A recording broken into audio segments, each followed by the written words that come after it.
This free step-by-step video comes to you directly from Haynes, creators of the world's best repair manuals.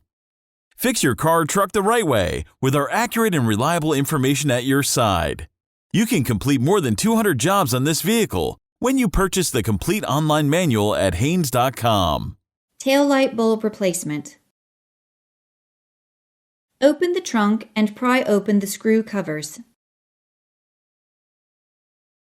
Remove the taillight housing screws. Using a trim tool, pry the taillight housing straight back to disengage the mounting studs. Then remove the housing from the body to access the bulbs. Rotate the bulb holder counterclockwise and pull it out from the housing. Replace the bulb by pulling it straight out of the holder. Push the new bulb into the holder, then insert the holder into the housing and rotate it clockwise to secure it. Position the housing back onto the body, aligning the studs with the grommets, then push the housing inwards.